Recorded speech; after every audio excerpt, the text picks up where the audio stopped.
ฝากตัวรับใช้นายเป่าหูคู่ขวางทางเดินนายส่งไปสู่ความตา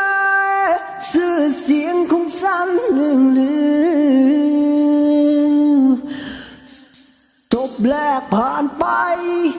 ศพสองศพสามค่อยๆผ่านไป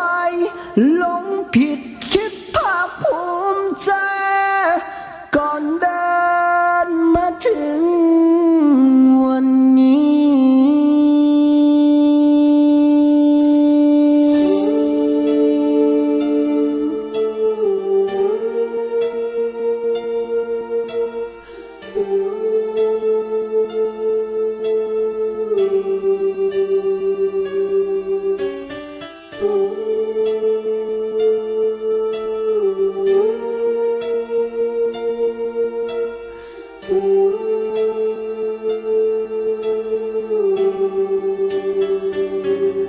ฟังเส้นสุดท้ายตอนตะวันบ่ายคอยลงมาน้อยสั่งให้ลงมือฆ่าเด็กทาดำสะท้าสลายความเป็นตายไล่เรียงเป็นสาจากเริ่มถึงนี้ยิ่งนานเหนียวไกลปืนเหยียบศพข้าไปคว้าเอาเงินข้ามความจนที่สันนี้นาปากกัดกินถีบเลื่อยมาที่ลันฟันแทงแกล้งกล้าหนุ่มกระทงไม่เคยหนีใจผู้ใดแรงมาเราก็แรงไปกัดแกล้งแย่งสิ่งก้อนเงินจนพบกับนายพุ่งมากลายด้วยบารมีเงินยิ่งใหญ่ขับเมืองทุกคนต้องก้มหัวมือกุมต่ำ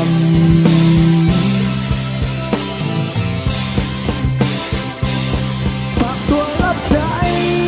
นายเป่าหูคู่ขวางทางเดินนายส่งไปสู่ความตายชื่อเสียงของฉันเลื่องลือศพแรกผ่านไปศพสองศพสามค่อยๆผ่านไปลงผิดคิดภาคภูมิใจก่อนเดินมาถึงวันนี้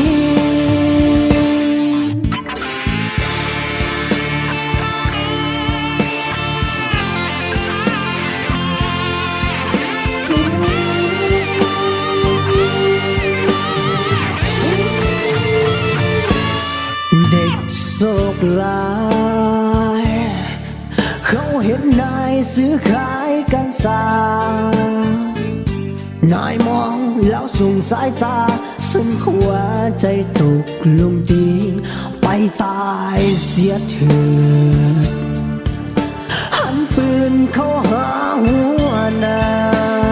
ยนิ้วไกล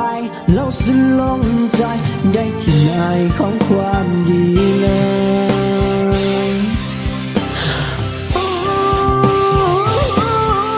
ฝากตัวรับใช้นายเป่าหูคู่ขวางทางเดินนายส่งไปสู่ความตายชื่อเสียงของฉันเลื่องลือศพแรกผ่านไปศพสองศพสามค่อยๆผ่านไปลงผิดคิดภาคภูมิใจก่อนเดินมาถึงวันนี้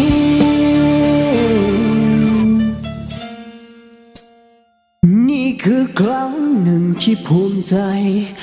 ว่าฉันยังเป็นมนุษย์